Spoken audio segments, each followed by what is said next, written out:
Okay, cool. There. Should be live now. We are live. Sup? Now. Right now. Hello, everyone. Thank you for joining us for this very special episode. Yeah. Episode probably 300. the best episode we've ever had. Yeah. And it hasn't even started. Yeah. But, I mean, just because Bobby isn't here, Yeah, of course. let's call it a win. Let's party. Bobby's on cruise time still. Yes. He forgot that we He's start things on time cruising here. down to Oklahoma. Yes. Is that right? Yes, to pick up his dog friend. Yeah. His dog friend. Mm-hmm. Okay, how do I get to review this here? Browse. It's like that meme. Have you seen that meme with Bert? What? And you know Bert? Like of Bert and Ernie? Yeah. And then what's his name played for the Pelicans and Kentucky? Anthony Davis. Okay, yes. It says, "We don't surf the web, we browse." Okay, listen. That's pretty solid. That's pretty fantastic. I saw one that was like the same thing. It said, I don't surf the web, I browse. Just nailed it. So good. 100% nailed it. YouTube chat out there, how's it going? JVD says, This works well. am I the only one getting audio out of one side? Which side? Strong side. This works well. You'd think you could utilize more screen space, but Oh, not right now. Oh, there we go. got it. Now we're in business. Matt, I actually did that last week, and I'll probably do it again this week. He said, let's hear Robert do a Bobby Cool Daddy Slick Breeze imitation opening. Did you see Jeremy? Say it again. Jeremy in the chat says you should call Oakley before he calls you. Yeah, just get Beat him to the proactive punch. about it. In your face, Jeremy. Okay. I don't feel like I'm technologically illiterate, Okay. but I can't get to our reviews on iTunes podcasts. Because they're all 5 stars. Well, that's true. I mean, it does say 5.0 rating. Right speaker only. Could that be your speakers? Yeah, there's some people saying right side only. There's some people saying left side only. But it just means mono, so that means that for some reason we're not pushing out stereo. We should be. I will look into it, but everything looks good here. Settings. Done.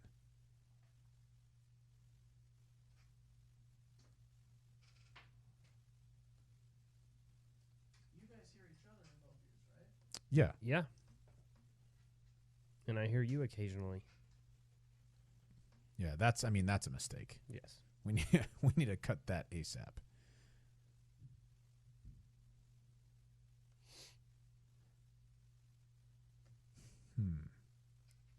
Like, I know I'm not the smartest person that ever existed. Ever? No one's arguing that. But why can't I get to the reviews? Maybe there aren't any. Said the volume is good. JVD said the left side guy had his headset on backwards. Oh, It's possible. dang it. He said check your pan settings on the mixer. Yeah, everything's Thought you were going a different route with Middle. right in the middle, yeah. Hmm. Everything's lined up. Have I gone deaf in one ear? Probably. that. Both. In both ears? Sucks, man.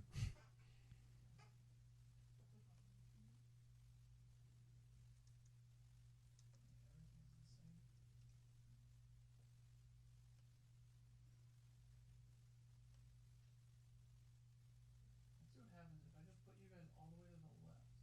Okay, we're ready. Hey. It's definitely on the left now that's, for us. That's only left. Let's see if the chat loses their mind in a second. Okay, we'll find out in just a second. My computer just froze.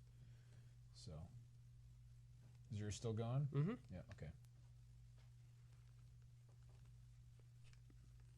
Like everything's working, I'm sure you've done this already.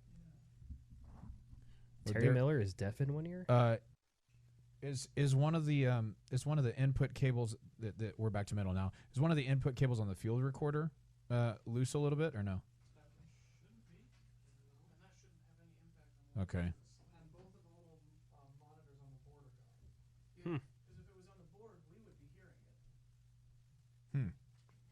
Well, So it's got to be something between here and YouTube, but I can't find anything in the sling that's making it. my Chrome. No. What That's why I went Safari. Yeah, there's got to be something wrong with the YouTube side then, because they're saying even when I turned you guys all the way to the left, it's still only audio on the right side. Do you want to? I guess if we stop and restart, that doesn't. I mean, we lose this link, right? Yes. Wait, that goes to where does this go to? This book here. That is just that's an in for this. Oh, for SpeakPipe. Yes.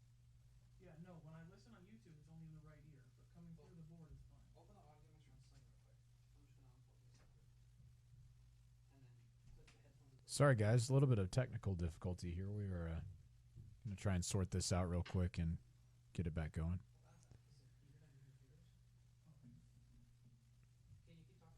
Yeah. We're gonna Yeah, we're sure. gonna We keep can going. absolutely keep talking if you want us to.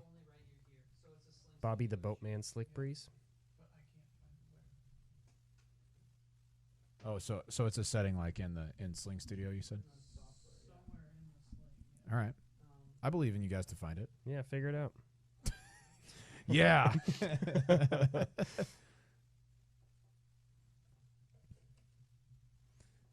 we go. Okay. That was weird. Very. All right, so let me get back to opening my tabs here. Sorry, everyone. Yeah. I would love to interact Had both with sides for a second. Hey, we got a super chat. Yeah. What's up, Doc? you. Doc Zen with the $2 says need some disc golf songs while we wait. We would take that. Ooh.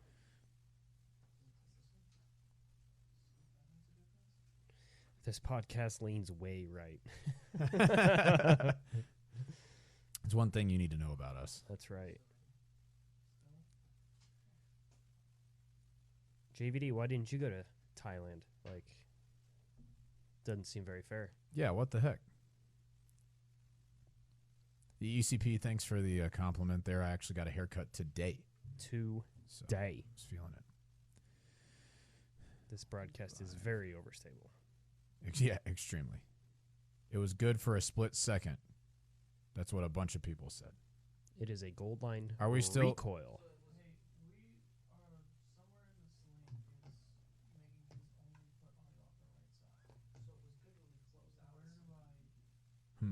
This feels How good. do I change that? It's so hot. Oh, yeah. I'm telling you, like, I know I'm biased because I work here, but Goldline and Fusion, like this That- blend feels good. Amazing.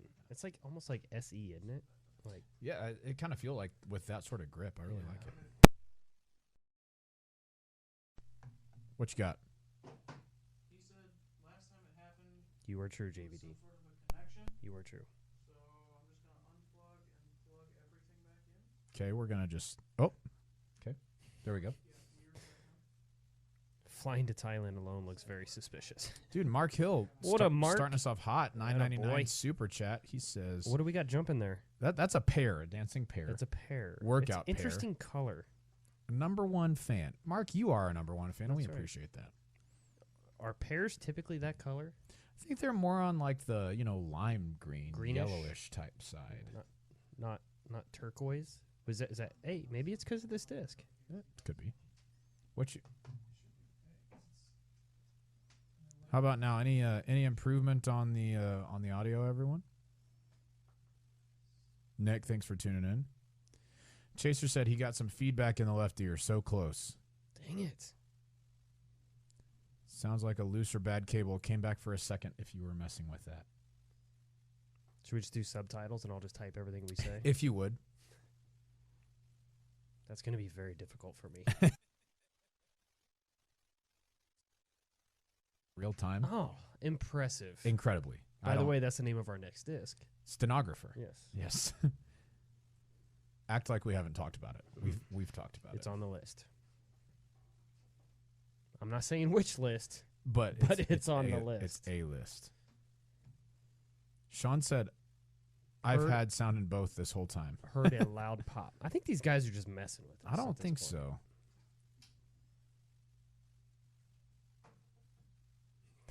Pair color conversation is exactly what we came here for. Luke, we're trying our best, okay? It our all. Yes.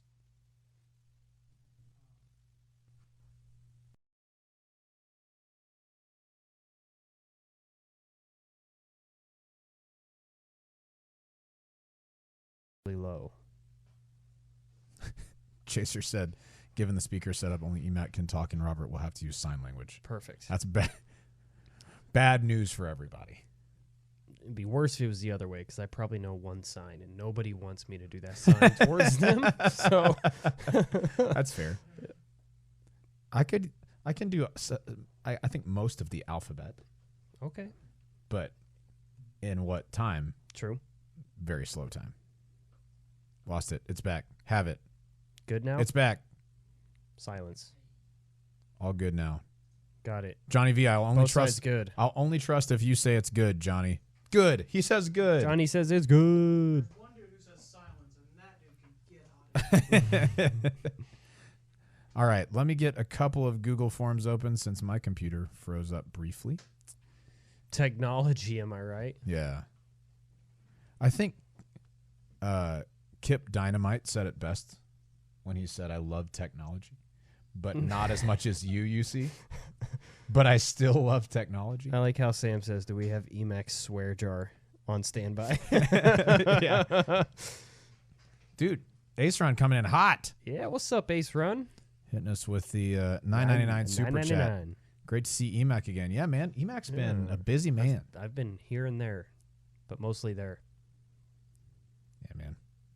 But also mostly there. But mostly there. Yeah. Yeah. All right, I have one more document to pull up, and then we are set to go. Thank you guys so much for hanging with us through the difficulties here. Smashbox just released a sign language T-shirt. Just Oh, wow. saying is Wow. what JVD said. Are you sure it's Well, when it's the 300th episode of Smashbox, maybe we can buy that. hey Boom. roasted? Roasted. Like I've been here for all 300. I haven't. I've made them all. Whoa. Actually, I haven't. No. But a good portion of Yeah, that's a lot.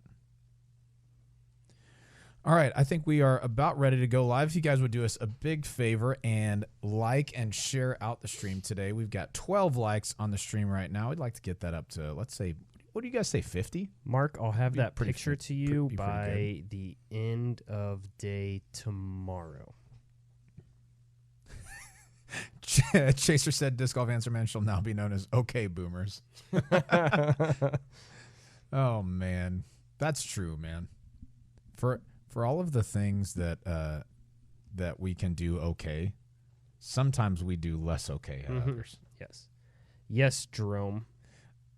Diggin' DG, I don't know how many Yes. I've been here for. Yes, Jerome.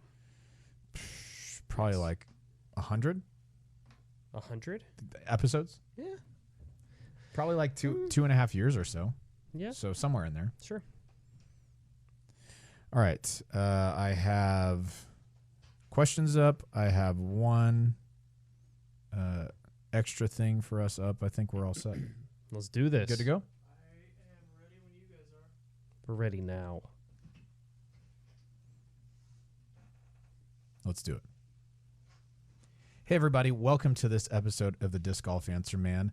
I am not Bobby Cool Daddy Slick Breeze. You are not. He is still confused and on cruise time.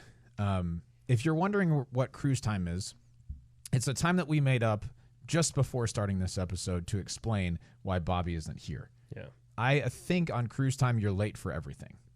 Everything. Okay. So that's where Bobby is. I assume so. Yeah. I mean, So where he's not here, he's not even in Emporia, but wherever he's headed, he's definitely late. Because well, for sure. that's what cruise time means. Yes, for sure. He came back like Michael Scott with the little beads on the braid in his hair. On his beard? Yes, that's right. That's right. Actually, he grew out a little piece of hair just right here. Yes, just for that, and he played the what's it called, the conch shell. Feeling hot. Yeah. That's all I know so far. What do you think? Excellent. So yes, that is not who I am. My name's Robert McCall, and I have with me special guest, 2010 world champion, and back in town, Eric McCabe. What up? What's up, man? I don't have a nickname for you. That's all right. I've had plenty of nicknames on the show. 300, actually 299. Yeah, probably. of varying degrees of success. Mostly unsuccessful. Yes. Let's get real with it. Yes. We are excited to join you guys here on what is today? The 28th? 28th, I think. January 28th. It's already almost February. 2020 seems to be flying. That's ridiculous. Lots of stuff going on right now. I saw that you played some disc golf this weekend. I absolutely did. Yeah, tell us where you were at. We were down at the farm at Quail Valley down in Winfield, Kansas, one of my latest disc golf designs. And, oh, man, I think I've talked about it on the show before, but I cannot say enough good things about this piece of property. I'm super excited for it to be finalized. I mean, we've still got a few T-pads to pour, a couple branches to trim here and there, but for the most part, fantastic. I'm super excited about everything. Every hole there is one of those that you're just like, man, this is a good hole. You get to the next, man, this is a good. It's just one of those type of courses. So it was a food drive event, KDGA food drive. If you're not familiar with that, it's similar to like a fundraiser for charity. You bring in canned items, canned foods, and you get $5 off your entry fees. And how it's worked in the past, they did it a little bit different this year, but in the past, how they've done it is you come out, you play singles the first round, okay, and then it's doubles the second round. And how you partner up people for doubles is whoever had the best score partners with the person who had the worst score. Oh, wow, okay. And so on. So it's kind of evenly matched throughout. But today, for this event, they just did completely random. And they had 93 or something like that people come out for it. And, dang. And before that, the most they had is like 60. So it's pretty cool to see that many more people coming out and that many more people jonesing the play. I think the weather had a lot to do with it because it was an absolute beautiful weekend. Mm-hmm. I mean, just gorgeous. So can't say enough good things. I think it's March 13th, 14th, 15th, whatever the Saturday is in there. Our crew's going down and running I think it's a B tier down there. It may be a C tier. Either way, it's a PDJ sanctioned event. So I believe registration is open for that. If not, it will be opening soon. So go to Disc Golf Scene and check that out and make sure you go play that event because I'm thrilled with this course. Heck yeah. You said, there's a lot of holes out there that you like, but is there like a signature hole out there? I know that there's the one with a John Deere. The John Deere, and that's the first one you see as you pull in, which is kind of cool. But it's funny you say that because I had a couple people come up to me and say, I can't decide between these 6 holes which one's the signature hole. Wow. It's one of those type of courses. Nice. It truly is. And I'm not just saying that because I designed it and I'm biased and all that fun stuff. But there's like 5 or 6 holes that are absolutely that hole that is like, man, this hole is just phenomenal. Dude, that's awesome. So I look forward to checking it out heck sometime. yeah. That's excellent. It was a beautiful weekend. Shay and I went to Wichita.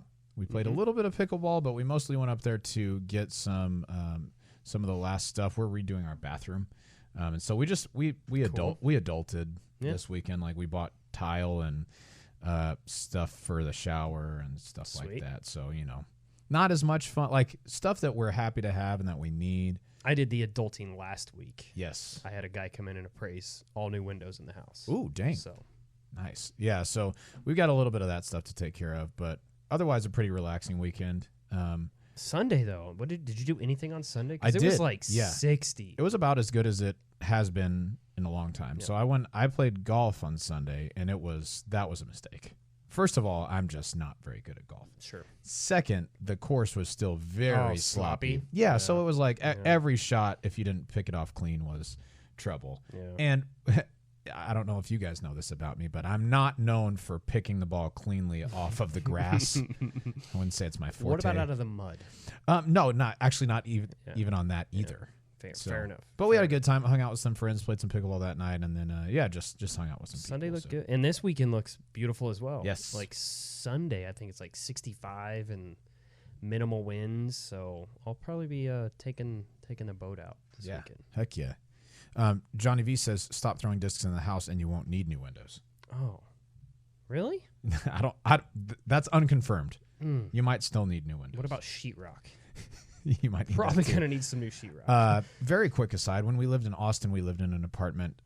Shay was asleep one night, and it was like 11:30 or whatever. And I just wasn't tired, so I was out in the living room playing video games or something, and then I was like, I've been thinking about this kind of form thing, so I was like, I'm going to see how it feels. And so I remember the disc I had in my hand. It was a Verdict, and I kind of mimicked through the motions of throwing it and brought it around fairly quickly. And in trying to hold on to it very tight, I kept it through with a normal hit, but did not keep it behind me. Oh, no. And I threw it nearly where my back was pointing into a door frame. Oh. Like about the best place that it could hit, because it didn't leave a mark or anything like that. It didn't break anything. Sure. But yeah. Not the smartest thing I've ever done. No, you should use a towel. I should, next time. Next time, use a towel. I've gotten so much older and wiser since then.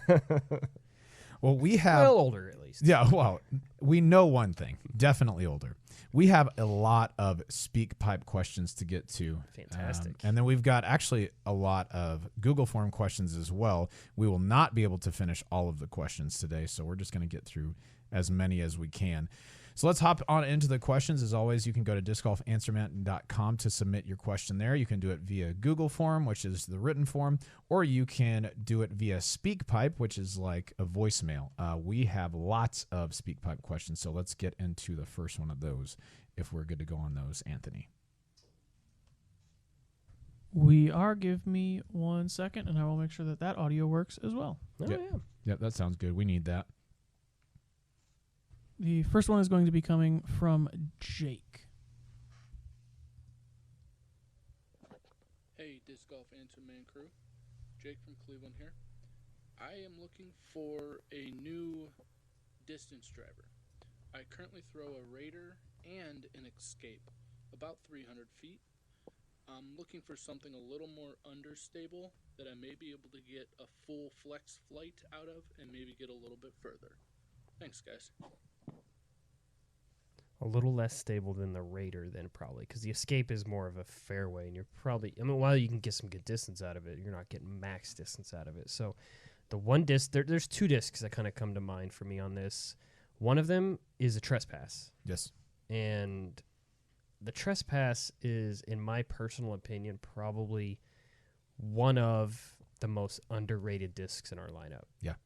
It was the first disc we came out with, one of the first four that we had come out with back in 2012. So, and it's brand new. Those discs are somewhat stable. I wouldn't call it overstable by any means, but I can get some pretty good distance out of a brand new Trespass.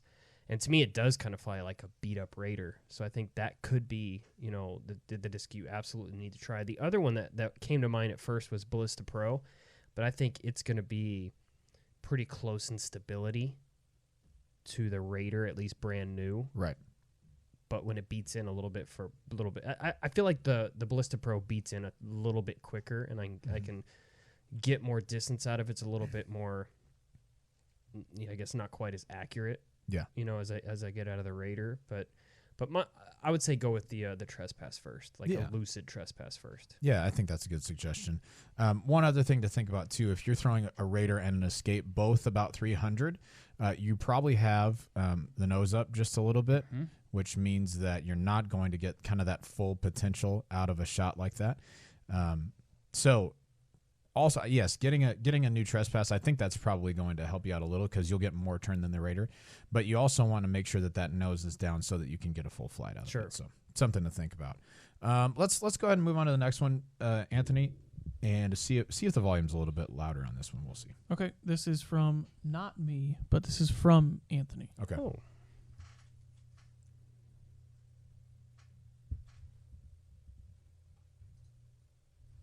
No volume. This is supposed to be from Anthony. Okay. We will try Casey's. This is from Casey instead. Hey, Bobby, Cool Daddy, Slick Breeze, Eric, Emac, McCabe, and Robert. That is all McCall. This is Casey Kinnan calling from the low country of South Carolina. I had a question for you guys. Where do you guys get your drive from? I don't mean distance, I don't mean disc golf drive. I mean your drive to go play disc golf and give it your best. Your ability to come in and record your disc golf podcast and give it your all. And where do you guys get your ambition from? I'd love to hear it. I'd love to hear what you guys do or attribute to being able to give your best each and every day. All right, God bless. Super good question, Yeah. Casey. Yeah. Go for it. I mean, for me, it's a passion. Yeah. I guess it's been a part of my life now for 25 plus years. Yeah. So a very, very long time. It's been in my blood. I mean, it is absolutely my profession. Now while it is drive that I have to continue what I do, but it's also a job. It's also my job. I've made it my job. I've made it my life. So I don't know that there's necessarily one thing that is like, man, this is what is my drive to do this every day. It's definitely just a passion. It's something I absolutely believe in and something I love. So, I mean, those two things right there alone is enough to keep me going every single day and want to continue doing what I'm doing. I don't think there's necessarily one thing that stands out that's like, this is why I do it, but just do it for the love of the game, to be honest. Mm-hmm. Yeah, I would say for me, playing disc golf started off as I like to pick up things and become competitive at them. Always have my whole life. Always played sports, and just to get to hang out with my friends while we do that. And so that's what disc golf started off as for me. And I think it starts that way for about everybody. Yeah, just like hanging with my friends, want to get better at something, and so when I started off, that was it. And then I continued to pursue disc golf and becoming more competitive in it just because I love to compete. You know, I'm a competitive person, and like maybe not a cutthroat competitive person, but if we do anything, I want to win. If I lose, like, oh, whatever. I mean, I tried, but I'm trying to win no matter what we do. And so that kind of competitive nature kept me engaged in disc golf through, several years and especially like I had a goal of reaching 1,000 rating. And it took 2.5 years to do that the first time, and then what felt like forever right to do it again, to do it the second time. Yeah. With there's a lot on the line with a different knee. Yeah, exactly. Thank you. Yes. But so that was the drive for disc golf. And then to get into like making disc golf my job, honest to goodness, I wasn't really looking to do that. It was always kind of a dream, like getting to work in disc golf because I enjoyed it so much. And I had gotten sponsored by Dynamic Discs back in 2014, like the very beginning part of 2014. And so I had good relationships with Rusco up here and with McCabe and with a bunch of team members. It's like that picture I posted from 2011. Yeah. How old was that? That's hilarious. Nuts. Yeah. Hair looks really good in that one. Solid. It did not. Anyway, if you want to know what we're talking about, you can go to was that on Facebook that you I think it was on it? Facebook. I did share it. Yeah. Just a 2011 memory. Anyway, but it got to where I wanted to help out with Dynamic Discs and with disc golf in any way that I could, but I was really happy with my job in Austin. We just bought a house there, and Rusco just kind of called me out of the blue and asked if I would think about taking this job. And it just kind of hit us at a time, my wife Shay and I, where we were like, you know what, let's give it a shot. Yeah, let's do this. We didn't have any kids. We still don't have any kids, but we didn't at the time. And it was just like, this will be a fun adventure. And that's honestly what it's been since then. Is the thing that gets me motivated is like I get to do something new almost every day, whether it's writing something for us, whether it's coming up with ideas for us to do, talking to team members, talking to you guys on YouTube and podcasts. I mean, there's just a lot of cool stuff that we get to do. And I'd say my motivation for that is just being grateful that I get to do it. Absolutely. Super cool. So anyway, yeah. You said in there, it kind of reminded me of something you had said, you have, you like to compete. You don't have the cutthroatness to it, but you like to compete. It reminded me somebody had posted on the Disc Golf Answer Man Facebook page. They posted a poll, asking which one would you rather do? Oh yeah, yeah. Win a tournament, but average below your rating, or not win a tournament and average above your rating. To me, this is a no-brainer. I'm trying to win. Right. Like, look, I want to shoot better than my rating, 100%. I want to play well, but at the end of the day, like, I'm trying to win no matter what you're in the tournament. No matter for. what tournament I enter, if they are the best players in the, like when I went to USDGC, I thought I want to win. There's a very, very, very by hole slim 3 chance. that changed. Yes, but I was already out of the competition at that point. But like that's why. Yeah, that's why you play the game. What's the old quote? Anyway. But that's what it is. Like that's why we play the game is to win. And so yes, ratings are cool. It just surprised me the overwhelming amount of people that said that they would rather not win. And average above their rating. That just blows my mind. It's a super good question. And I think that really comes down to like the debate of outcome versus mastery. And I think there's a lot to be said for having a mastery mindset. But at the end of the day, you can have the mastery mindset all you want to. And when you show up at a tournament, you're concerned about the outcome.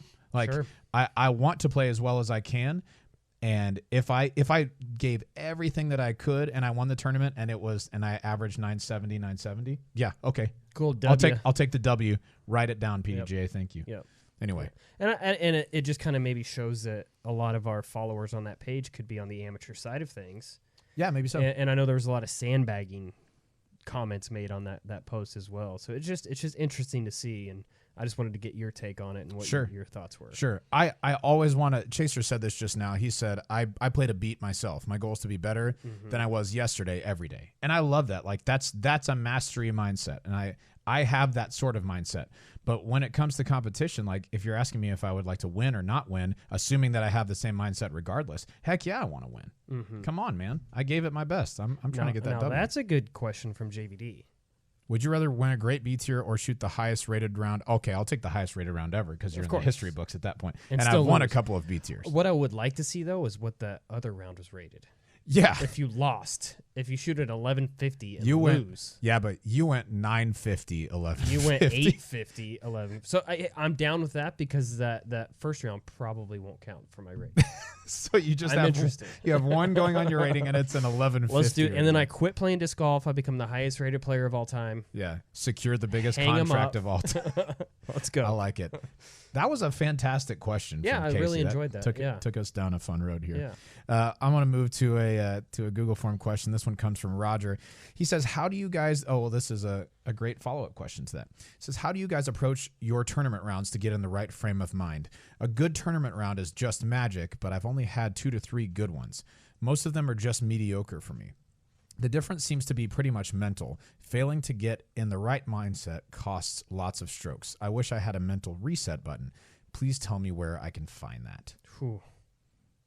Repetition is really, it's really the only answer, to be honest with you. The mental side of disc golf is not necessarily something that you can teach necessarily. I mean, you can work on it. I can tell you all day what I do and what you should try to apply and all that. But at the end of the day, it's about being there and being consistent and believing in yourself. I mean, there's so much that goes into it, but the more and more you put yourself in that situation, the easier that situation becomes. Yeah. Honestly, it's just that's honestly all it is. I do think there's something to having experience in different situations in disc golf that makes it easier the next time. Yep. Like the first time you make a lead card, it's a totally new experience. Yes. And then you're super nervous, and most of the time you don't perform well because it's a new thing. Mm-hmm. And then the first time you make lead card at a B tier or an A tier or whatever. The first time you're leading a tournament after a round. Mm-hmm. All of those are experiences. Or coming down the stretch with the lead. Exactly. Yeah. All of those are experiences that help prepare you for the next time that you have that.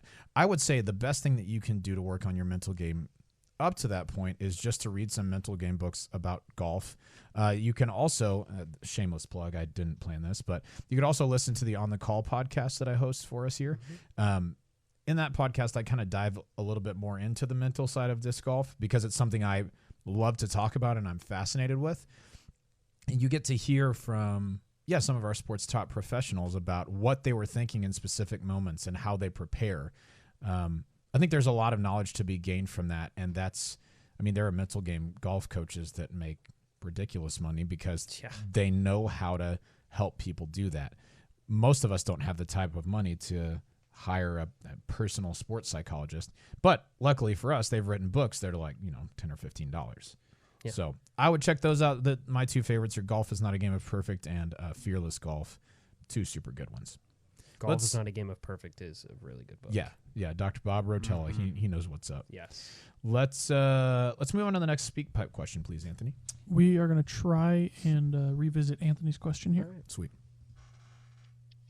Hey, what's up, Disc Golf Answer Man? My name is Anthony Rojas. I very much like your channel. It really helps my game, especially my putting. Thanks for the advice. I currently live in Cottonwood, Arizona, and we have a club called Verde Valley Disc Golf Club.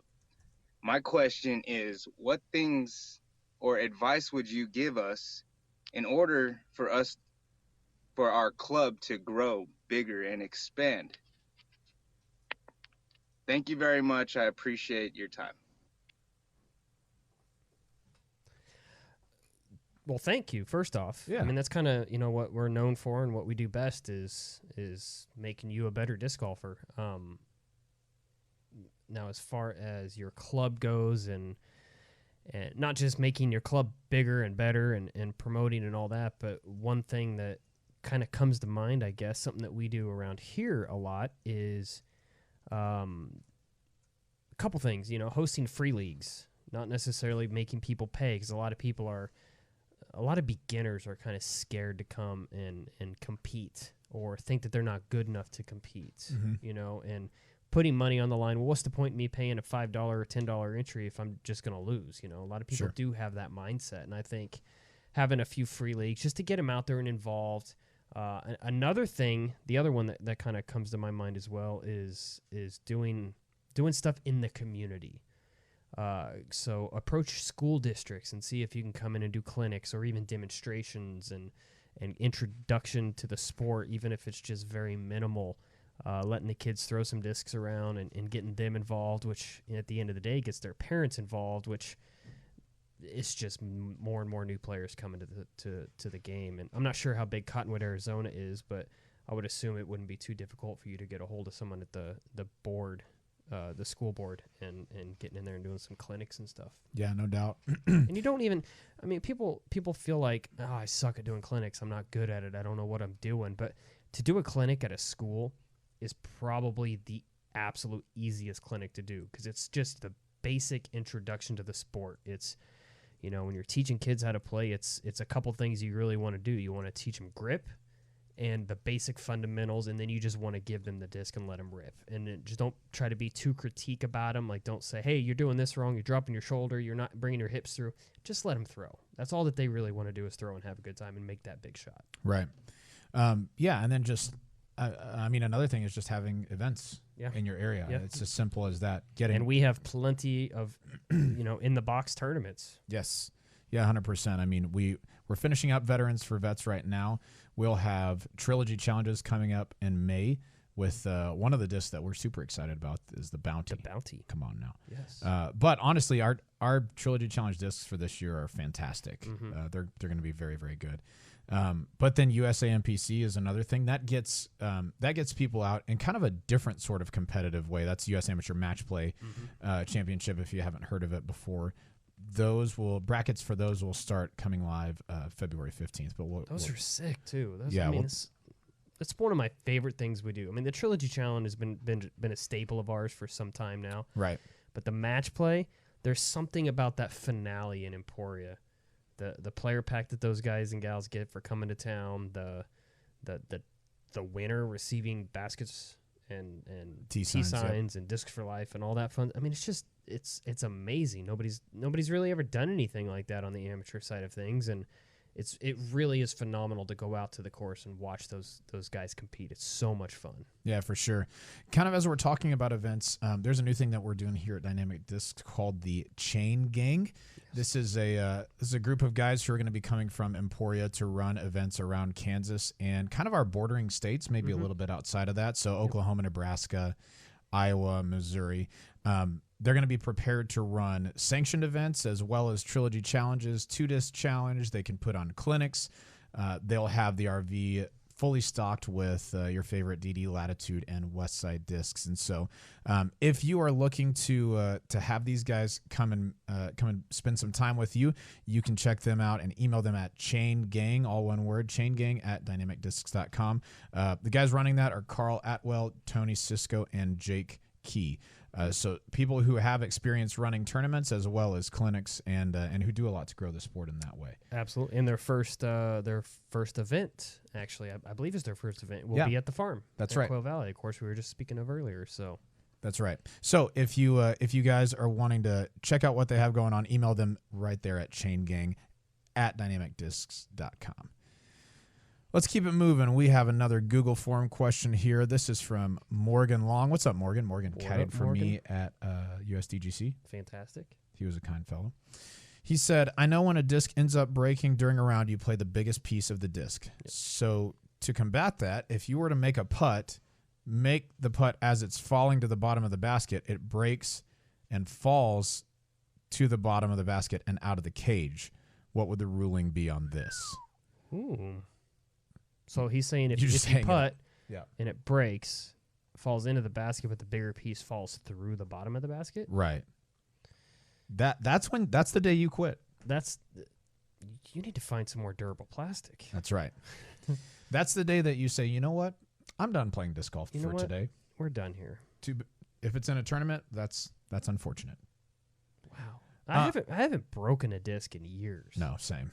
But I think honestly, if that happened, what I would do is write it down as let's say it was a birdie putt and it was a par 3. Write it down as a 2 or a 3. Provisional. Basically a play it as a provisional. Yeah, mark it and drop it in as a 3. And then just go to the tournament director and be like, yo, the craziest thing just happened to me. If it were me and I was the tournament director making the decision, I know that you have to play the largest piece of the disc. Mm-hmm. And so strictly by the letter of the law, I would say it would be a 3. Strictly by the letter of the law, but I don't know if there's like a provisional statement in there for basket inadequacies. Mm-hmm. So I don't know, man. It'd be no different than making the putt and the disc falling out the bottom of the basket. Right. What do you do in that situation? Right. Now, if you're saying like it's a faulty basket and there is actually something wrong with the basket and everybody knows about it, like the Lighthouse course in Texas. Wisconsin? No. There's one. The very first hole, it sits up on top of. That's a more famous one. But this. Are you talking Lubbock? It's near Lubbock. It's Loveland. Yeah. Oh, okay. But the first basket is a very elevated basket, and it has openings in the bottom so that your disc can fall through after you make it. Because it's so elevated. Yeah, you just can't get up to it. Okay. So in a situation like that, it'd be a little bit different. But if you're going strictly by the letter of the law, I mean, it would have to be that you play the largest portion of the disc, which isn't in the basket, and that would be very unfortunate. Man, that'd be. Just don't do that. Just don't play when it's that cold. just hang them up when it's that cold. You and your 1150 round. Yes. Yeah. Hopefully that doesn't happen during boom, your 11-10. way worse. It would have to come on a course where strokes were worth like 40. So. Yes. Yeah. Cool. Let's move on to our next speak pipe question, please, Anthony. This one is going to be from Max. What's up, Disc Golf Answer Man? Now, I have a quick question for you about putters. So, I am currently using the Dynamic Disc Guard, and I love the straight neutral flight, and I love a good beadless feel, but my only problem is that it's slightly too deep. Now, my hands aren't small, but I cannot get all the way around the guard, and I can feel it on spin putts in my wrist that I'm trying to grip too tight to make sure that I get all the way around it. And it's just not comfortable. Now, I want to know what your suggestions were for a replacement putter. And Robert and Eric, I can hear you both going, well, the Warden is the obvious choice. And I got nothing against the Warden. I'm all about it. But I wanted to see what you guys thought through all of the trilogy lineup would be a good, pretty much straight flying beadless putter before I submit an order just to make sure I cover all the bases. Appreciate all you guys do. Love the show. Keep it up. Keep growing the sport. Stay sweet. Stay sweet, Eric. Stay sweet. Sweet for life. I mean, honestly, the warden probably is the answer if he's wanting the same feel. Yeah, just not quite as deep. Yeah. And I think probably similar stability between the warden and the guard out of the box. Yeah. Just to be different, I'll say the keystone. Yeah, it's going to be a little bit more understable than the guard. It's just not going to go left quite as much. In fact, depending on which one you get, you might be able to turn it a little bit right out of the box just on a flat throw. Another one you might check out, and it is a little bit deeper. It's not guard deep, but it's a little bit deeper. The keystone? Yeah. Yeah. But you might check out the Mercy from Latitude 64 as well. I guess technically it has like a micro bead, but it doesn't feel that way. It really doesn't. It almost like if the warden didn't exist, I would be kind of between like the Mercy or the Maiden to putt with, even though they feel different. I think the Mercy is the closest feeling to the warden. That's probably what I would go with. But if you're asking for what I think the best answer is, I think it's the warden. Truly. Yeah. Similar flight characteristics to the guard, just not quite as deep, smooth release out of your hand. I think that's the one. Yep. But I'm glad that you already knew that we were going to say that. Yeah.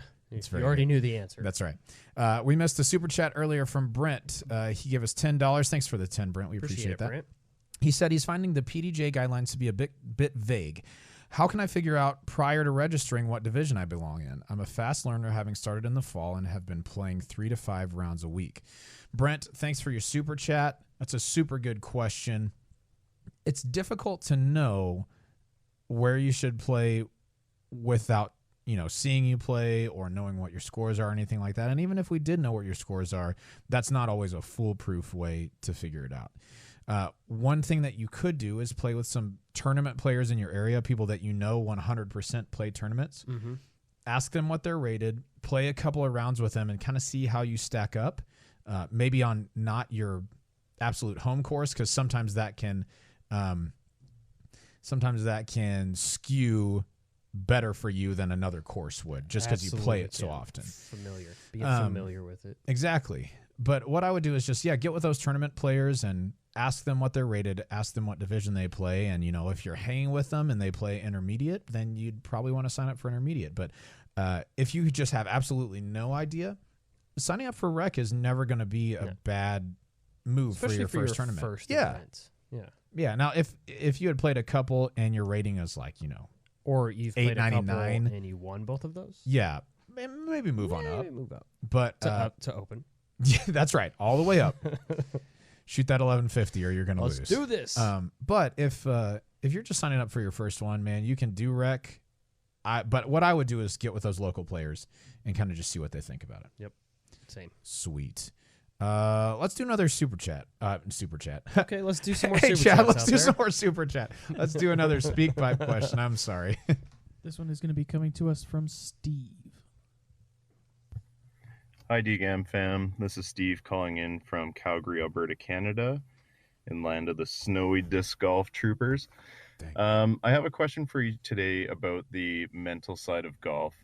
In the last 2 seasons, I've been playing intermediate. I'm a 906 rated player, and this year I'm bumping up to advanced. The issue I had last season is I played 10 events, and in about 7 of the events, I came second place to the same person. They're not a better player than me, but they seem to get their stuff together when it matters most in the last round with a good late push. So the question I have for you guys today is, when you're heading into a final round trailing by 2 or 3 strokes to the same person, what kind of tips do you guys have in order to get over a mental blockage of knowing that this player constantly beats you every single tournament by just a couple strokes to take first? This year in MA1, I am going to be moving up with him as well. So just looking for any tips and tricks that I can use in order to maybe push through this blockage. Thanks a lot for all you guys do. Appreciate you guys, and have a good day. Awesome. Thank you for the question. Yeah, it's a tough one though. Yes. We've all been in that situation though, where we're just down a couple. I don't know if I've been in the situation where it's the same person. I mean, I've had people that it seemed like always just had me by just a little bit. and it's like it didn't seem like there was anything I could do to beat them.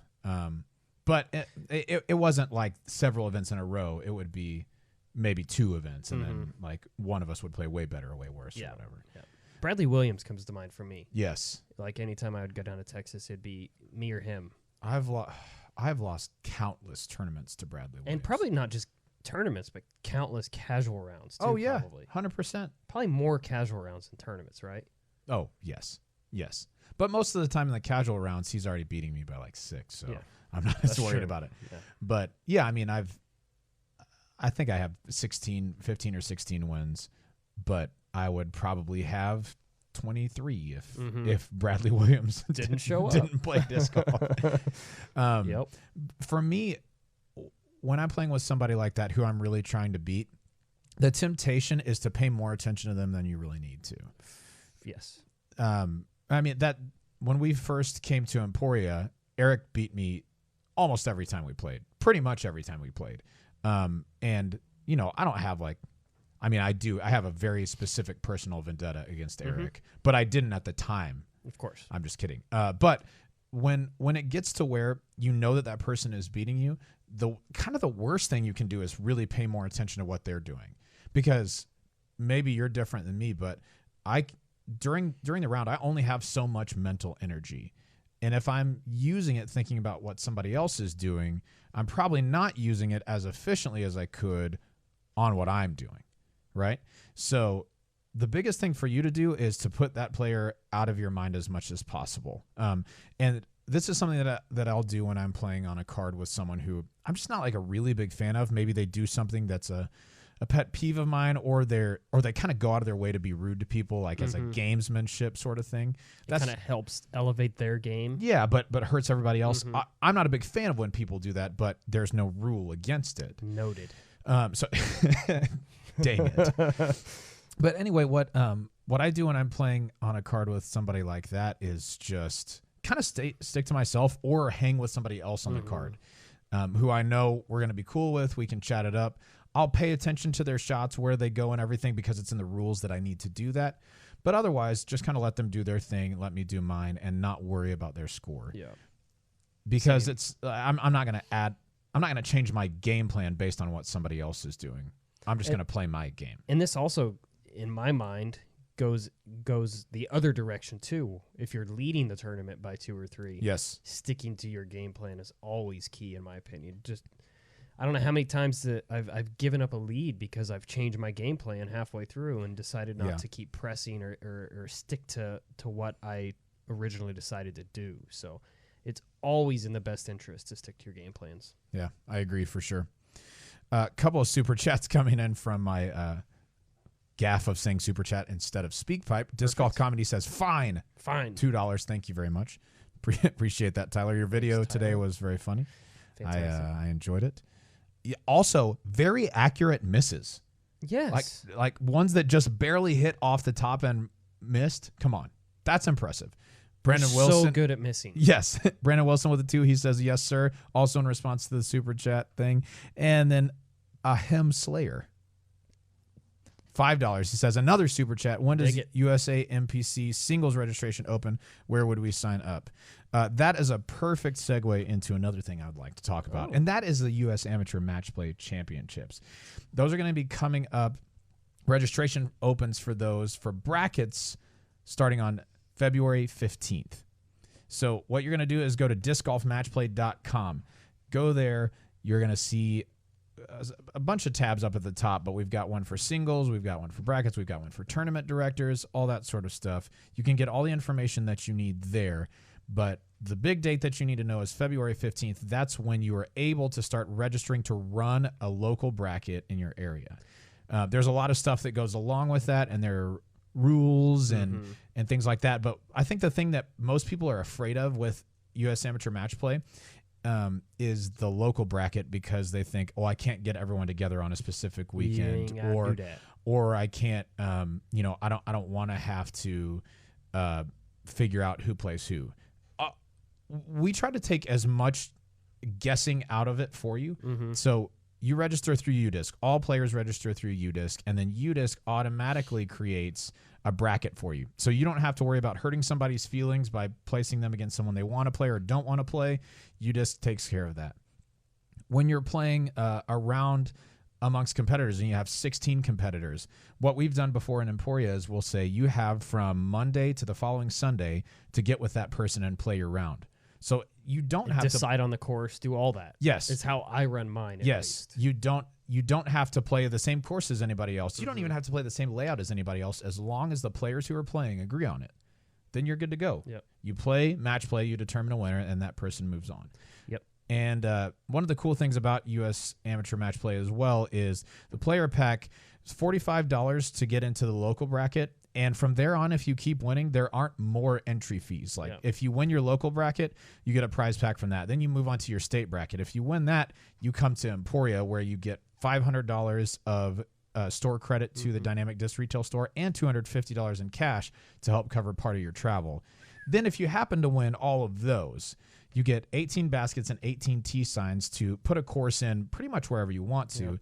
And then you get free discs for life. And, you know, we put an asterisk by life. Sure. But it's basically 10 years worth of buying a lot of discs. Well, that and one thing that you had mentioned was if you come to town and win everything, if you come to town and lose in the first round, too, you're automatically entered to a B tier for free. We're actually doing a consolation bracket this year and then a B tier. Yes. So there's just lots. There's so much going on. There's lots of opportunities for you to play. And I'm not sure if his question was about running one or being involved in one, like playing in one, which I believe if it's the same as it was last year, you'd be able to sign up through the UDisc app. That's exactly right. For all the players, local bracket. So you got to get with whoever runs events in your area and tell them, hey, we need to run this, or run one yourself because you can play in your own bracket. So simple. Incredibly simple to run. But yeah, bracket signups start to run a bracket February 15th. We'll actually start running singles brackets at the beginning of March so that they can be completed by April so that we can have everything in place for our championship during the summer. So great question. Thank you for the super chat. We've got one more before we move on to some more questions. The ECP with a $9.99 super chat. He said, I'm doing a super chat because you told me to. Perfect. I didn't know I had that sort of power over people. It wasn't even on purpose, but thank you for the super chat, the ECP. He said, I got advice from Philo Brathwaite on how to use my hips to drive, but it's making me pull my shots to the right-hand backhand. How do you think about your hips? I know they don't lie. They have never lied. There's one universal truth. That's true. And that's that my hips don't lie. That's true. Shakira. Yeah, she said it best. She did. I would say if you are thinking too much about engaging your hips, that's going to make you more likely to miss shots to the right. I'll be honest, I don't think about my hips whatsoever when I'm playing. Yeah, I think the important part of engaging your hips is making sure that they get far enough away from the target that you can kind of uncoil properly. But thinking about making your hips fire early is probably what's making you pull shots to the right, because your base is getting to a point where it's pointed farther right than your target line. And so what I would do is make sure that my hip flexibility is really good. I'm saying this like mine is really good. It's not. It's exceptionally bad. But if I was working on this, make sure that your hip flexibility is good. And then the next most important thing after that, after getting your hips away from the target, is just timing. Yeah, timing is everything in the disc golf throw. It sure is. So thank you for the super chat, and hope you keep straighten those shots out. Yeah, put them a little bit more straight. Yeah. All right, with the Emacs too. Great comment there too, by the way. I very nearly said super chats again. Speak pipe. Let's do another speak pipe. Keep coming. Speak pipe question, please, Anthony. We got one from AA Ron. Oh, what up, AA Ron? Hey, Disc Golf Answer crew. It's Aaron from Massachusetts again. 3 weeks in a row. Hope that's okay. So I'm a new player. I've been watching the sport for about 6 months. I've been playing for about 5. And there was a tournament on Sunday that I just wasn't able to go to because of I had a couple things going on. But I was debating about playing in it if I was able to. I'm not really that good yet. I think the best score I've shot is 16 over. But my question to you guys is, for someone so new to the sport and still learning and really not that good, is it a good idea or a bad idea to go to a tournament? To like figure it out, how good you do under pressure, what's a tournament like? Or do you think it's better to maybe train some more, and when I feel ready, like really ready, then go and do a tournament? All right. Thanks, guys. Bye. Bye.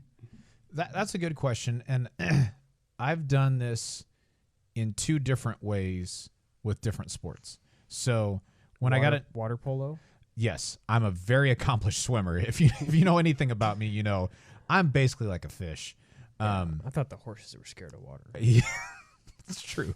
I'm not a very good swimmer, by the way. I can live, but like I'm just not a very good swimmer. Anyway, okay, moving on. When I first got into disc golf, I played for, I think I probably played for about 2.5 years before playing my first tournament. And by the time I did play my first tournament, I certainly wasn't the best player in my area. But I was hanging with people who would win at minis and at leagues and stuff like that. I would shoot, a few under par. And so the first tournament that I entered for disc golf, I entered in the advanced division just to kind of see where I stood, kind of like you. But with an idea that I might be able to hang with people in that division. And I didn't cash in the first tournament, but I played one the next day and got second. And so that was about the right spot for me at the time. We've been playing pickleball more lately, and now, I don't know, we've been in it for probably 5 months now. But I went and played a tournament at the beginning of January, which is kind of just the opposite of that. Like, hey, I just want to jump in and see where I'm at, just see how I stack up with people. And I think if I had to go back and do it, if I had to do the same thing in both situations, I think I'd have started playing disc golf tournaments earlier. Sure. Just because you don't really stand to lose anything. Like, okay, maybe you lose an entry fee if you don't cash. But gaining tournament experience, kind of like you said earlier, Eric, gaining tournament experience, there isn't really a substitute for that. That's something that makes a huge difference to your game. And even if you just play locally for a while after that, at least you know where you stand and what you need to work on, and you get to watch players throw shots that you're not ready for. I don't know. What do you think? Well, for me, I don't know if it's just my competitive nature of things, but I started playing tournaments immediately. Yeah. Like I found the sport and I started playing, then I found out about leagues, started playing leagues, found out about tournaments. I'm like, what? There's tournaments? I'm going to go to these tournaments. So I was very fortunate enough to be involved here in Emporia in the Kansas Disc Golf Association. There was a bunch of tournaments around the state, and I would travel on the weekends. I would work, or back then was in school still, so I went to school, and on the weekends traveled all over the state to play tournaments. So for me personally, yes, absolutely, I wanted to play tournaments because it was my competitive nature of side of things. So for you, I just got to ask, what do you want out of the sport? Do you want to get better? Do you have a competitive edge that comes out during events and you want to go and play these events and get better your game, not just your game, but your mental side of things and all that? It just kind of depends on what you want out of disc golf. And I would say go for it personally. I agree. I love events. I think especially in the beginning when you're first starting to play and trying to see how you stack up to other people, possibly around the same skill level. There's just nothing better than competing against someone. Yeah. You know what I mean? And especially when it's a close battle. And with people that likely you haven't played with before. That's one of my favorite things about going to tournaments is getting to play against people like maybe I've seen them on videos or just heard about them, but now we just get to see who's got their stuff. Yeah. Let's get it. Yep. Here's a question from the Google form. This one comes from Andy B. He says, thank you for all the great content. I am a 55-year-old beginner. I've started playing about 4 months ago, and I've had a professional lesson and can currently throw about 200 feet. I've been told my form is pretty good, but I know it needs a lot of improvement. My question for you is, what should a reasonable expectation for an older player just starting to play? What should be a reasonable expectation? My fault. I know some other older players who can still throw around 350 to 400 feet, but they have been playing for 20 years or more. Is it reasonable to work toward that as a goal as an older beginner, or should I be content with throwing 200, 250, or 300 feet and spend more time working on approaches and putts and not wasting time working on extending my distance? Do you know of other players who have started relatively later in life? Thank you again for all you do for disc golf. And as a veteran, thank you for your promotion of Veterans for Vets. Fantastic. You got it, Andy. Thanks, man. And thank you. Yeah, thanks for your service. We very much appreciate that. So there is a handful of people that I can think of that have started kind of later in life, so to speak. The one that actually comes to mind first is Patrick Brown. Right. He got into the sport at an older age, I guess, for him, and he competes arguably at the top level. Mm-hmm. You know, he plays a lot of... Oh, yeah, he can ball. Yeah, he plays a lot of MP40, MP50 events, but he's over 1,000 rated. I mean, he's a competitor for sure. Mm-hmm. And as far as what should you kind of focus on and concentrate on, I would never worry about trying to throw a disc 400 feet if I were you. I would absolutely spend the majority of my time throwing approaches, accuracy, and making sure you bang all your putts. Because at the end of the day, those are the three things that really do benefit you at the end of a tournament. You know, how many tournaments have you played, Robert, where at the end of it you were like, man, if I would have just made 3 more putts, I would have won. Every tournament. Or I would have played well. I mean, have you ever said, man, if I would have just thrown 3 more 400-foot throws, I would have won, you know? Yeah, it's almost always the shorter game that it absolutely that always about. Is the shorter game that you can go back and think about and really focus on for the next event. So I would say absolutely don't worry about being able to throw far. If you can throw consistently 300 feet, you're going to compete just fine in pretty much any division you play. Yeah, I think that's true. Like you said, especially at 55, and if you're playing in an age-protected division. Like MP50 or MP55. Yeah. Or MA 50, 55, whatever. Exactly. I agree with Eric. I would spend the most time working on your short game. Distance is going to come as you improve. That's just plain and simple. You don't... Like, you should work on distance. Yes. But it's going to come on its own, whether you dedicate time to it or not. Sure. As you begin to improve, like, you're just going to be able to throw a little bit farther. Keep working on that short game and just see what kind of distance you get in the meantime. And then if you really want to drill down distance, have that be the next thing that you work on. Agreed. Let's do some more speak pipe questions. Anthony? This one is from JJ. Hey guys, I just got a quick question real quick and maybe a hint for your other players. We have a guru of disc golf, and I know from listening to y'all's show that if there's overhanging branches over OB and you hit them and you fall into the water, that you're OB. But he continually tells people that you hit the limbs on the tree, that's all that matters. The tree's trunk is in bounds, so you get to move to the other side. How do you correct this? Because you know that it's going to upset everybody because everyone believes that he is the guru. And a hint for your other players, I know I hear a lot of questions about how to change up courses, how to not get bored. Me and my buddies, we have taken a dice and we have painted the tee-pad colors on the dice. Whoever wins the hole rolls the dice, and that's the tee-pad you play from the next hole. Nice. It continually changes the course and keeps it fun. But thanks for your response. Have a good day. That sounds cool. Yeah, super cool. What it would have to be on like either a shorter course or a course that doesn't have a lot of people on it. But True. That would be awesome. That'd be a lot of fun. How do you correct someone who has an incorrect understanding of the rules? So I think the best thing to do is find where the rule you're talking about is in the rule book and just go to them and say, hey, I heard you say this, and I just wanted to clarify because that sounded confusing to me. So I found this in the rule book. Can you tell me if this is the same thing that you're saying, or does that make sense? Yeah. The more that you come at it as a question, I think the better it's going to be. Because if you come out like guns a-blazing saying, hey, you're wrong and you're dumb and you don't get to play disc golf anymore because rules, that's probably not going to work very well. I would also suggest doing it in not necessarily a private setting, but I wouldn't call them out like in a public forum or anything like that. Hey, man. Hey, man. You're dumb. Yeah, that's probably not going to be a good idea. Yeah. But yeah, one-on-one's better for sure. And that gives him the opportunity to say that it was wrong, and then you guys can talk about it, and then the next time he talks about it, he doesn't at that point, he doesn't even have to say he did anything wrong. It's just now we both know. He just knows. Which is really good. Yeah. We do have a couple of discs here that we want to tell you guys about that are going to be released from dynamicdiscs.com. I believe these are next week's retail releases next Thursday. So first one on the docket is the stock stamp Gold Line Recoil. The Recoil was one of our new releases pretty recently. I guess this was a last year release. Yes, sir. And this is really kind of in that same vein as the Raider.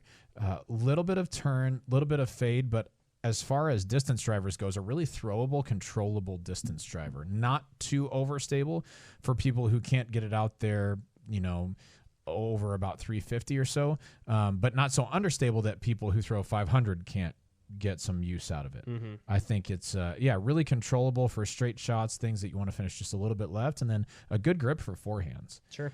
So I really like the Gold Line Recoil. What do you think? I haven't really spent a lot of time throwing it, but I do love the way this Gold Line plastic feels. I don't know if it's a different blend or what it is, but this feels amazing.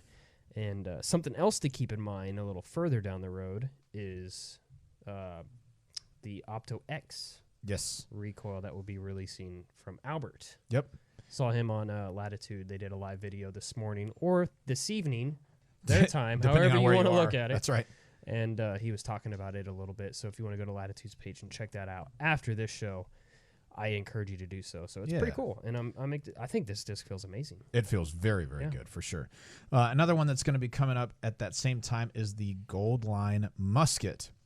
Now, this is something that I've heard about the Musket from people, is that the Trilogy Challenge ones were kind of just like slightly more overstable escapes, like a little bit less turn than an escape and a little bit more fade, but not quite a getaway.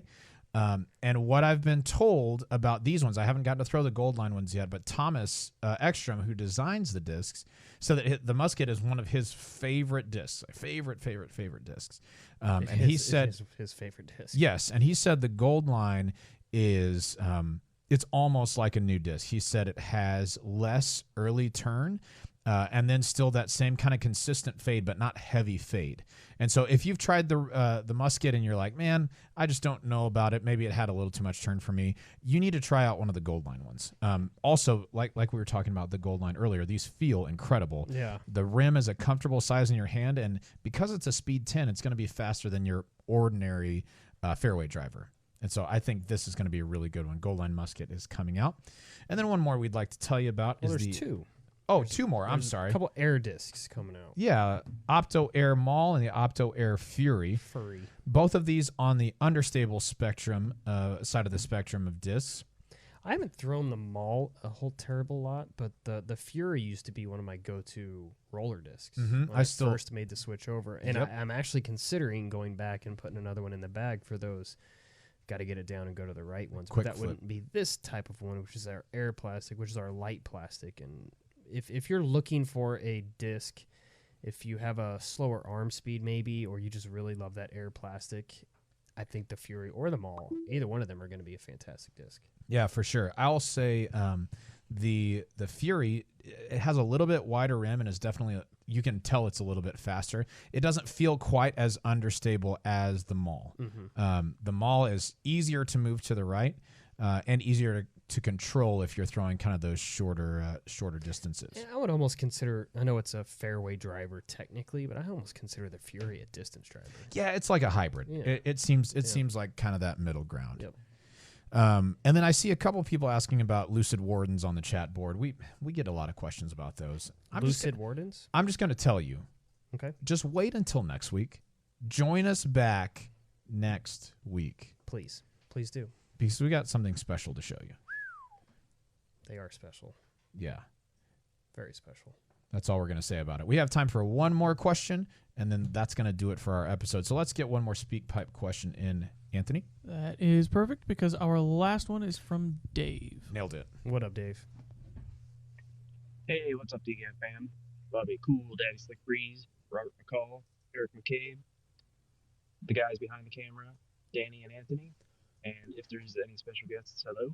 This is Dave from Pittsburgh, and I got a question on moving up in disc speeds. So I've been playing about 2 years now, and I've been putting in some really good field work over the last few months, and I'm starting to see some really good improvements in my putter and mid throwing. And up until now, I've been really only bagging speed 7, maybe a couple speed 8s, and the occasional speed 9 for headwind throws. And I was wondering, when is a good time, or how do you know when you're ready to move up in speed? Like right now, Mavericks are my big go-to, but how do I know when I'm ready to start throwing escapes? I used to, when I first started out throwing, I tried to throw some speed 9 stuff, and it just faded, right out of my hand. So I want to know, how can I tell that my arm speed's ready to go for something higher speed, like 9, maybe even 10? Thanks. Bye. Bye. Okay. Excellent question. If the Maverick is your go-to, I would say go ahead and get an escape, because why not? Like you know that at some point you're going to be able to throw 9-speed discs, even if it's not right now. The escape is like kind of a natural step up from the Maverick as far as speed and stability go. And so if you get an escape and you think, I got this, then there's your answer. But I would say when you're throwing a Maverick, if you're getting the sort of flight out of it where you're letting it go on a little bit of hyzer, it's getting up to flat and then moving to the right, and you see that it's holding right for a lot of the flight, you can get some really good use out of an escape. You're going to see a little bump up in stability probably, but also a bump up in speed and even probably glide. The escape just has crazy glide. Absolutely does. But if you don't have one and you don't try one, it's really hard to say when you know that you're ready. I would say pick one up and try it. And if you do it from a buyback store and it's not what you're looking for, you can take it back within 14 days and get something else from our brand or from another brand. So I don't know. What do you think about that? Does that sound reasonable? Yeah, absolutely does. And for me personally, I don't get invested with speeds. Yeah. Suggestions kind of stuff, but I prefer to hear what the disc is supposed to be and then go through it for myself to determine. Yeah. I try not to, and maybe it's just because I'm a little more old school and came into the sport where there was no numbers. I remember when the first numbers were put on discs, I was like, what are these? What are those? Those are the weirdest thing ever. So yeah, if it's a disc you think is going to fly great for you just off of reviews, or there's plenty of people out there now doing disc reviews. If you feel like it's something that you should try, I would go to a buyback store. Give it a try. 100%. And if you don't like it, take it back. Yeah. And if you don't like it, anyway, Scarlett Lowry, who is who's our, I think she's listing manager at the retail store, she said she just added some misprint escapes to the Dynamic Disc website. So if you're looking to get an escape at a cheaper amount, you can do it there. Do it now. Do it now. Do it in 10 minutes. Yeah, when we're done. 20 minutes. 30 minutes? After the disc golf hot takes. 40 minutes. That's right. But not too long, because they might be gone. Oh, yeah, that's right. So that's going to do it for us for episode 300. This is a milestone. 300 episodes. Think about it, man. Pretty good. I would say pretty good. Like we said, we kind of made a big deal about episode 100. Mm-hmm. And maybe less of a deal about 200. Yeah, we did. Really not a big deal about 300, but once we get to 500, I'm telling you. You wait till episode 301. We are going to go nuts. Thank you guys for joining us. If you have questions for us for next week, we are all out of SpeakPipe questions, so we would love some more of those. You can go to discgolfanswerman.com and submit a question there. Also, we always do this at the end of the show, but if you haven't liked us and given us a rating on iTunes or on Spotify, on Stitcher, whatever podcast app you use, we would love if you would go there and rate our podcast at 5 stars. If you like the content that we're putting out there. The reason for that is that it helps us to show up earlier on the search results when people search disc golf, and we just want to reach as many people as possible and share disc golf with them. So if you go and rate us with the old 5 stars, that would be fantastic. And if you don't like us or our show, just go rate us with 5 stars. Yeah, either way is just fine. Yeah. Thanks for tuning in. We'll see you guys next time. Peace. Bye. YouTube audience, thanks for sticking with us. We're going to take a quick break to switch over shows and some of that stuff. You couldn't at least put Bobby's face cut out on a popsicle stick. Dude, we had plenty of stuff to take care of today, Chaser. Sam, not 1 star, man. Come on. Oh, dog. Dude, look, Bobby is here. Sam just pointed it out. Look. He is. He's up there. Oh, he's up there, too. He's watching over. Just watching over us today. Chad says, when can we expect to be able to buy the Scout basket? Chad, that's a fantastic question. You want to know the answer? Tomorrow. It's tomorrow. It's tomorrow. We'll have a video out about it soon. You ready to go, Anthony? Yeah, over here. All right. Just a second. All right. Let's do it. Hey, everybody. Welcome to Disc Golf Hot Takes. Not hot cakes. Takes. As it is sometimes misnomered. Disc Golf Hot Takes. During Disc Golf Hot Takes, the crew of Disc Golf Answer Man, along with sometimes some special guests, get together and discuss a topic in disc golf that's intended to make us think. Sometimes we're going to put out a topic that we really feel strongly about. And sometimes we're going to put out a topic that we think, man, that would be a terrible idea, but at least we'd enjoy talking about it. And it's kind of up to you to decide where we really stand on it. As a disclaimer, the views and opinions shared on Disc Golf Hot Takes do not necessarily reflect those of Dynamic Discs. True. It's employees, it's sponsored players. They're only the opinions or the opinions for the sake of arguing of the people who are on the show. Facts. So let's say you're looking through previous hot takes and you see one that says all OB lines should be painted. That doesn't necessarily mean that all of us think all OB lines should be painted. Mm-hmm. That's just what we're talking about that day. Yes. In fact, in that episode, I said I prefer stakes in the ground instead of OB lines. And we had a lot of you tell us what you thought. And so that's why we love to do this. We like to debate on something and then bring it to you and see what you guys think about it. So let's get into today's Disc Golf Hot Take. What do you think? Let's do this. I also want to hear from Anthony and or Danny on this one. So, whenever you guys are ready to chime in, we're ready to hear from you. We ready. Okay, excellent. All right, here it is. Today's Disc Golf Hot Take.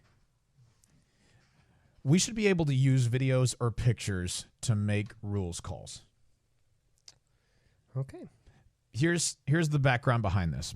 In the PDGA rules, it says that in order to, if a call needs to be made, it can only be made by the players on the card, or if there's a rules official that's called in, which rarely there's a rules official nearby to help out with something like that. We live in a time where nearly everybody has an extremely high-quality camera as part of their cellular telephone device. Yes.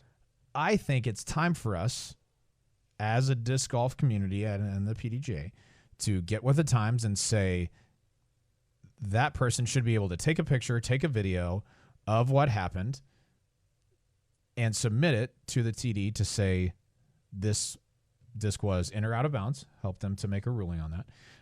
Or a video to say, this was a foot fault. They should have been penalized. This was unsportsmanlike, and they should be disqualified. I'm taking the stance. I am saying this should be able to be used. It should happen. Eric McCabe, what do you think? Man, it's a tough one now, because I'm 50-50 on this. Okay. The one thing I could see it being beneficial for is if somebody calls foot faults. Okay, yes. Because if you put a video in slow-mo, I mean, after every single tournament, people post, oh, this was a foot fault, why wasn't it called? Well, you could tell in slow motion, but you can't really tell it real time. That's why it's probably never called. And I would say more often than not, it's not really a foot fault. Mm-hmm. I mean, a lot of times it is. But now, for using it for an OB discrepancy, I disagree that a picture should be able to be utilized. Okay. And the reason, tell me. Yep. The reason is if I'm the one taking the picture and it's my disc, I'm going to try to get the best angle I can get from my view. Okay, yeah. To make it look as it's inbounds. I can dig that. You know what I'm saying? Oh, sure. And if you just look at it just the right way, then it's it looks probably like it's in. safe from here. I'm going to take this picture. So it's just, to me, I don't want to see that. I would rather see the PDGA put forth more officials on the course. Okay. That's what I would rather see. Okay. I would say I agree with that, but more officials, I think that's a different hot take for a different day. Okay. So let's say for the sake of argument, that's out of the question. It's only whether you can use videos and pictures or whether you can't use videos and pictures. Okay. No. Tony, what you got? No. Nope. Okay. And this is coming from a video guy. No way. Yeah. He actually likes pictures. He actually takes pictures. I and would video. never throw OB again. All of my shots would be just borderline inbounds, even if I had to take the picture from 100 yards away. Yep. It's too easy. You can make it look like your disc is in a different spot, or depending on the angle, something happened. I could see it like people were talking about the NFL. If it's like I'm doing air quotes, a non-biased camera, where if the PDGA had an official with a camera on every hole, then you could make the argument. But if it's just coming down to players and their cell phones, I think that is a very bad idea. Yes. Also, I don't think you should force Jomez, Terry Miller, guys like that. If they're out there filming, they're not filming. Well, they're not filming everybody. Exactly. They're It's not filming only everybody. one card. And they're there for a purpose already. You can't use them for judgment calls. They're there to film a round coverage video. They're not there to show, was his foot here? Was it there? I don't think it's fair to use them if you're going to say that. Okay, so I'll respond to that with this. So rebuttal. We've seen big time advances in sports like baseball, football. My wife and I watch a lot of college volleyball, and they all use a review system now, right? Which makes it so that when we do have discrepancies like this, that you can really get to the heart of what's going on instead of just saying, well, I saw it was out, he saw it was in. What do you think, tournament director, who never saw the situation nor will ever see the situation? If you have somebody there who can take a picture, if you have somebody there who's videoing, that gives you more of an opportunity to get it right, even if that means that some people will have it gotten right on them more than others. Like for the people, like you guys said, who are on lead card or chase card, or who are being filmed by Jomez or Central Coast or another post-production company, or even live coverage. I would say, yeah, that's just part of it. Like you get your shots videoed more because you played well. However, that means it's going to be right more often.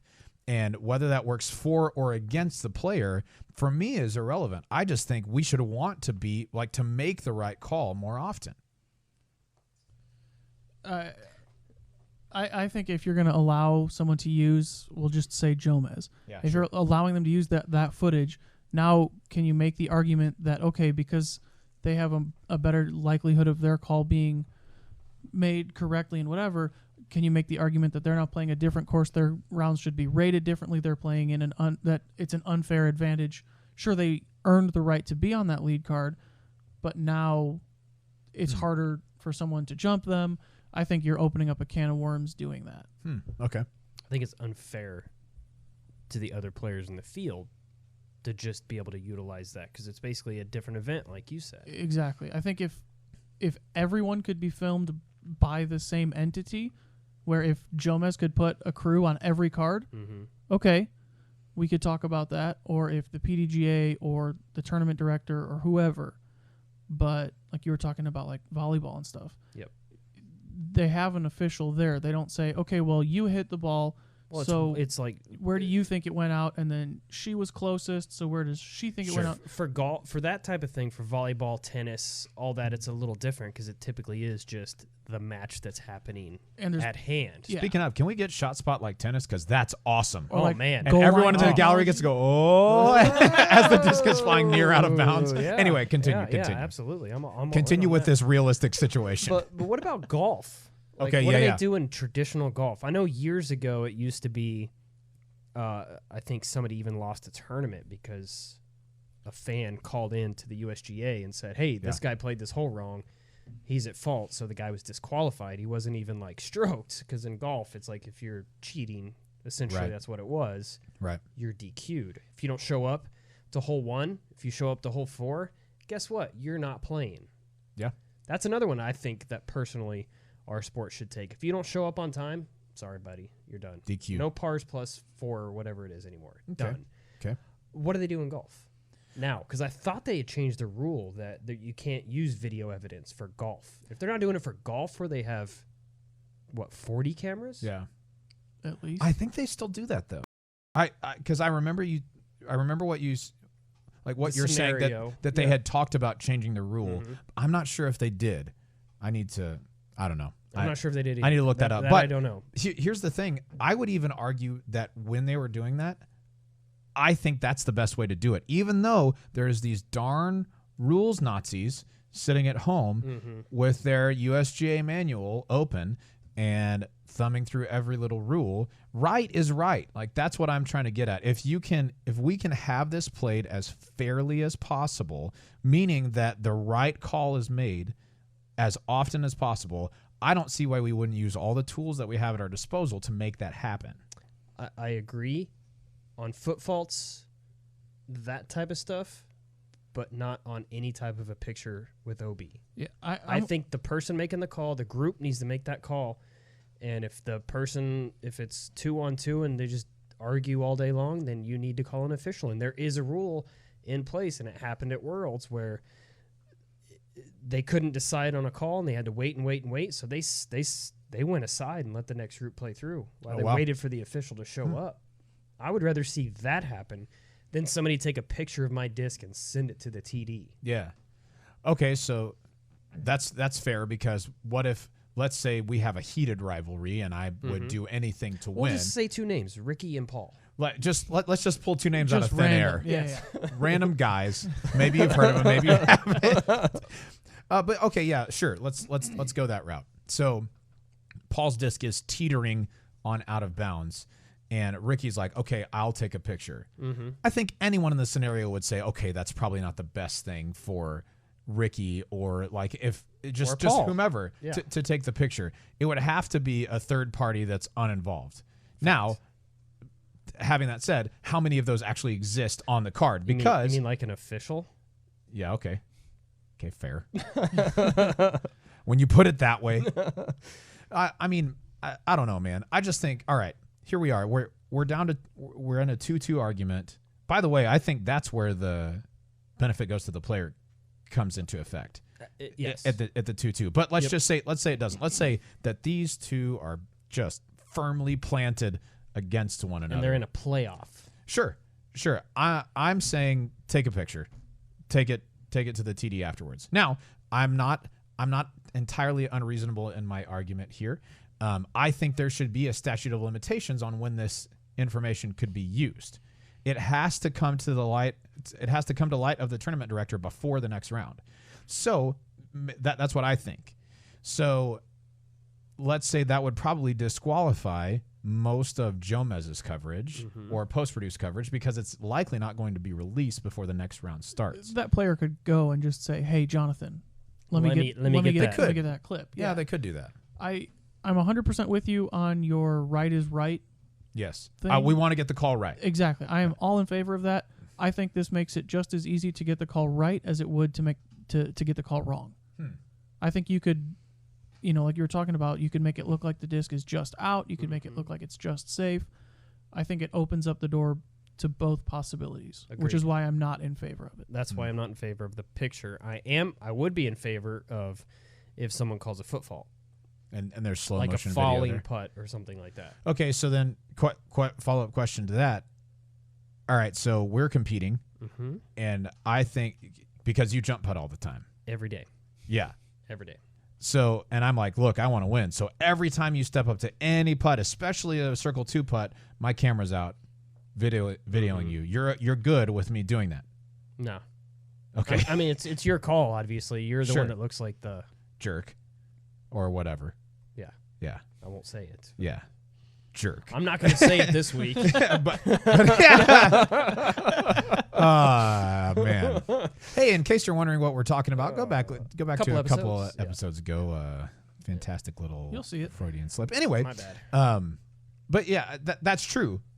That the player who is doing the videoing looks like a stickler, right? Sure. And I mean, I believe that there's, I don't know if there is or isn't anymore, but rule stating you're not allowed to do that, Right. to use your phone. Yeah, I mean, obviously you can't. Wait, like to use it at all? You mean? Like, should that be a rule that you shouldn't even like have your outlaw phone phones on in you? general? Yeah. Ooh. I want to save that for a different week. Okay, we can Because Yeah, because that's I a think different topic. I think there are pros and cons to that for sure. I agree. I'm gonna go with for the sake of today's topic, I honestly think I would love to see how this goes. Sure. If we say, all right, pictures. If you say there are two people on the card, it has to be at least two pictures. It can't just be one picture so that you can see at least a couple of different angles. And neither of the pictures can be from the player in question. So if the three of us are playing on the card and my disc is narrowly inbounds or out of bounds, y'all two would be the ones taking the pictures. The only way I allow this is if everybody on that card takes a picture, and those are the Okay. 4 pictures used. Okay, That's 4 the pictures. Absolute only Every player on the way. card has to take a That's picture. the absolute only way. Okay, I but can I see am that. against this. Okay, I could see that. And then with video, I would say the video has to be clear evidence to call a foot fault or something like that. Like if you were, say, too low to the ground and your perspective was such that it could look like you planted 2 feet behind the disc when in reality maybe you were 11 inches or 10 inches within the legal Sure. area there. I think it would have to be at an angle that showed it as clearly as possible, because some video evidence would have to be inadmissible. I'm just gonna get Yeah. really good at Photoshop, and you're screwed. That's a fair point. Like how would this Photoshop work exists. on a foot fault? Does everyone have to get out their phone and film everyone else's shots every time? Pretty much. That's how it's gonna have to work. Oh, they don't have to. If you don't want to have it on your card, you don't have to do it. But what if you? But if don't- you want to call a foot fault and you think this player foot faults all the time, you can pull out your phone and say, all right, for every jump putt, I'm going to video you just so everything's on the up and up. See, I feel like Right is right. I'm trying to make the right call. as far as the I foot 100% fault side of agree. things go, it's going to be more of the post-production Sure. style of film you're going to be looking at, not someone's cell phone that they took Right. video of. I'll say- now there could be players out there that are known for this. That if you watch Mondays after tournaments, it's typically the same handful of people. Right. Those are the people that are going to have these cameras and cell phones on them Sure. during their rounds. Sure. I mean, I think this is a little bit of a departure, but not much. When somebody foot faults, it's always, I think that people think they're closer with their feet with the timing than they actually are sometimes. To the point where I view foot faults as like a foul in basketball. A lot of times fouls happen unintentionally. And like, look, we're both going up for a rebound. You just happen to get in front of me in time, and I get called for over the back. That's fine. Like, there was no ill intent on my part. It just so happens that I fouled you. That's how I view something like foot faults, is that a lot of times it's an unintentional foul. However, that foul still gets called, just like if somebody is one team's trying to run down the clock and the other tries to foul for free throws. Like, it's an intentional foul to stop the clock. Both of those fouls get called. That's the way that I view foot faults. Like, it's usually an unintentional foul, but I think it should still be called. And anything that allows us to call it more accurately, I'm down for. I don't know. I don't think we're there. I'm with you on that. I don't think this is the way, or at least I don't think this is the time. Okay. That's what I would say more of. This Yeah. is not the time. Right. So you follow golf enough that you saw this. I'm not sure if you saw this or not, but Patrick Reed is kind of a notorious jerk. Yes. Substitute your word from a couple of weeks ago. Yes. Okay. So he gets into, it's not a bunker, but it had sand in it, right? So he could ground his club in the sand. That's the rule. Because typically you can't ground. You normally can't when you're in a a bunker. You can't. Yeah, but this ground was your club. considered like a waste area or something like that. So he gets behind it and puts his club down behind the ball and then kind of shovels some sand back as he practice backswings. And he does it twice. And it doesn't get noticed during the round, but it does get picked up because of a camera angle that had it, right behind the ball where they're supposed to be. And he was assessed a 2-stroke penalty, and he said, you know what? That camera angle made it look worse than it actually was, but I'll accept the penalty. This was unintentional. Whether you believe it was unintentional or not, is irrelevant. But that's the sort of thing that I think should be called. If somebody is making a mistake without knowing that they're doing it, I think it should be able to be brought to the tournament director and the player's attention so that they correct it. Like snapping a tree branch. So yeah, for accidentally. a disc golf equivalent, is that like breaking a tree branch or like moving sticks on the ground to get better footing, and then you bump your disc or something? I mean, I would say if somebody is headed into a like a bush, that's a great they question. back into the bush like a really tough lie where they jump in and like move stuff out of the way. Yeah. That's probably going to hurt their arms and legs unless they have like really thick pants and a jacket on or whatever. I saw somebody do this. Let's say a few years ago. Correct. I remember that story. Yes, like full on run and jump into the bush. And look now, yes, it was and fantastic. But now I have a clear lane out. Like if you could video that, I think you take that to the tournament director and say, look, that you can't do that. Sure. I would love to be able to do have to right do is that, right. though. If you personally see somebody do that and know it's against the rules, you need to be able to call them out on that right away. think you don't need to video it and take it to the tournament director. Sure, but then it's your word versus their word, because that player is never going to be like, yeah, I did that. They'll be like, yeah, I mean, I entered the bush kind of speedy, but I didn't jump into it to try and create that. I was just messing around. I think you could not solve, but you could help this situation or scenario by just more strictly enforcing the fact that, like, if you're playing in a PDGA tournament, you're supposed to be watching other people. There are no officials. You basically are We the are player the officials. and the official. Yeah. So it's on That's why you we take tests. it's on you to look, are they standing behind their lie when they throw? Are they stepping past it inside the circle? Are they breaking tree branches when they go into a bush? 100%. And that's why there, in my opinion, should be more officials on the course making these rules, enforcing these rules. Sure. I just think, like, I think we should get there before we get to more cameras. Because the way it is right now, people aren't, you could say thankfully or not, they're not standing there and it's three people staring at one guy's foot as he runs up the fairway and then throws, and then they get out a ruler and measure, was he behind his, Sure. If it's obvious, someone will say something. I don't think everyone is going to be getting their phone out and checking, and then the angles, and I think it would cause more headaches than it would be worth. I think if we could just more better for, because English. Words. Just enforce the, hey, you three have to pay attention to him, you three have to pay attention to him, you three have to pay attention to her, whatever. Enforce that, and I think that would be a better improvement. Sure. I like it. All right, so we're pretty much at the end of our time for hot takes today.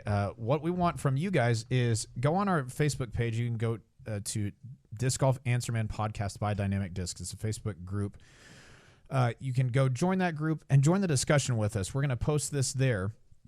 And we want to hear from you. Do you think that video and pictures should be used to be able to make calls? And let's add this to it. Maybe you think that they should only be able to make calls if it's in benefit of the player, right? So you couldn't make an out-of-bounds call, but you could say, okay, they ruled incorrectly. That disc was inbounds. Maybe it's something like that. We want to hear where you guys are at on that. We had a heated discussion about OB lines. I think we had a pretty solid discussion about disc specifications and things like that. So we want to hear from you guys about video and picture evidence. If you would go to Disc Golf Answer Man Podcast by Dynamic Discs on Facebook, join that group, join the discussion. We'd love to hear from you. Until then, we'll see you guys next week. Bye. Sorry we didn't have any pancakes.